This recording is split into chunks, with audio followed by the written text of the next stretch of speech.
répandu. Moto akoki koloba katika bicho ete abongoli mitema. Sans passer par le baptême Soki aleki na libatisi na mai to. Alléluia. Le baptême d'eau c'est une paix. Libatisi na mai ezali litatoli. Qui prouve que j'ai accepté Jésus. Oyambi Yesu Kristo. Je me suis converti. Pena bongoli motema. Et après cela Pena sima na yango vient le baptême du Saint-Esprit. ezoya libatisi ya molimo santo. Qui peut baptiser dans l'eau? Nani akoki kobatisa na molimo mosanto? C'est seulement Jésus. Ezali kaka Yesu Kristo. C'est seulement Jésus. Kaka Yesu Kristo. Après la Na repentance, sima ya bongwana. et la personne Moto peut être baptisée dans l'eau. akoki kobatisa na molimo La mosanto. Bible dit dans le livre des Corinthiens, Makomi alobi na mokanda na mibale na bakorintia. quelqu'un est à Christ. Soki moto akomi na Kristo Il est devenu une nouvelle akomi ekelamu ya mpa ya sika. créature. Si quelqu'un se Soki répandu, moto abongoli il est bizaleli devenu une nouvelle akomi créature. ekelamu na sika. Si quelqu'un s'est fait Soki baptiser, moto abazwi libatisi na il mai est devenu une nouvelle akomi créature. ekelamu na sika. Les choses anciennes sont makambo passées. manso ya kala maleki Sa vie passée, emambo ine ya kala ekei toute chose makambo nyonso ekomi ya sika. elingi koloba quelqu'un oyo azalaki se répand soki moto abongoli motema et se fait baptiser, e azwi libatisi il est devenu une nouvelle créature. akomi ekelamu ya sika. Alors, moto doit intervenir le deuxième état. sikoyo nde etape ya mibale esengeli yeya C'est quoi? yango C'est nini le baptême du Saint. ezali libatisi ya molimo mosanto Amen. ekasi Alléluia. lukumu kwangeta. Amen.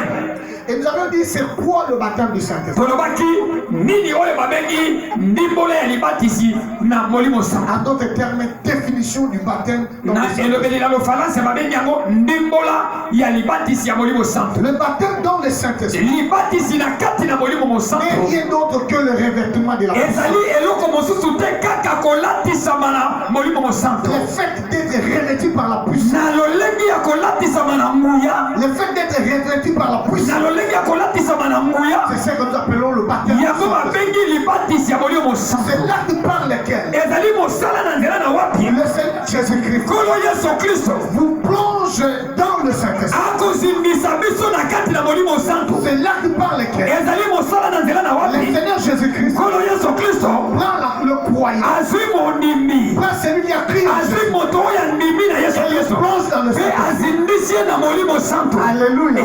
Or, nzoka te le baptême d'eau, libatisi na mai c'est le fait que le pasteur, ezali mosala na ndenge te il prend les croyants, mobateli mpata azwi il le mondimi plonge dans l'eau azindisi ye na mai pour attester sa repentance. mpona kotalisa konimisa mambongwana na ye. Alléluia. ekasi Est-ce que vous comprenez? motosusu na Quelque yango chose. Le baptême d'eau libatisi na mai que nous donnons là-bas, oyo topesaka kotona na nani oyo c'est un serviteur de Dieu. ezali mosali na nzambe moko.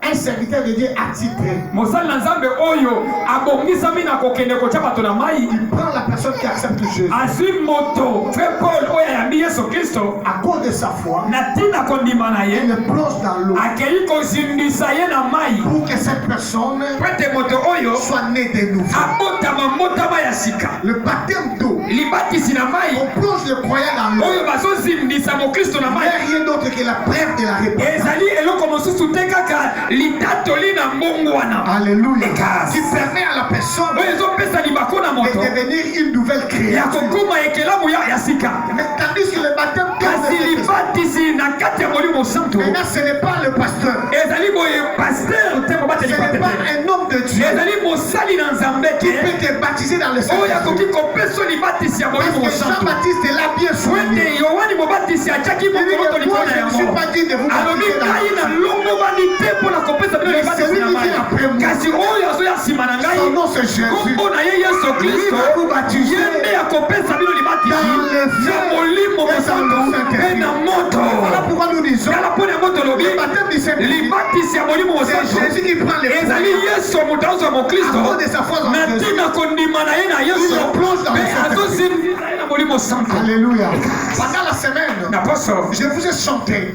nalobaki na bino Je vous ai chanté. nayembelaki bino nzembo Comme le frère Patrice chante. lokola fe pati nayembaka Je suis en Dieu. nazali na nzambe Dieu est en moi. yesu aza kati na ngai na molimo Quand je marche, ntango ce naotambola n'est pas moi qui ezali nga te naotambola ezali kristo azotambola na ngai. Pourquoi? mpo na Parce nini que Jésus déjà t'a pris. wete yesu azwaki yo Acheté dans ayebi kobwaka yo na kati ya molimo na elobeli mosusu Jésus-Christ t'a pris. yesu azwi yo Il t'a mis dans le corps de Dieu. akotisiwa na kati na nzoto na nzambe On appelle l'église universelle de Jésus. mpe babengi yango lingomba ya molimo ya yesu kristo. Est-ce qu'on peut acclamer pour la grâce? Zamboyo. Tenayo yote Zamboyo. lukumu kwangeta nzambe. Il implique la plénitude de l'esprit. ezali kotalisa botuluki botondisami na molimo. En d'autres termes, c'est votre première plénitude. elobeli mosusu ezali botondisami bofuluki na bino ya yambo. Voilà pourquoi il est écrit dans le livre des Actes 1, verset 8. tala mpona yango ekomami na mokanda na misala bantoma mokapo na liboso etangi na motangi na motoba Mais vous recevrez une kasi puissance. bokoyamba nguya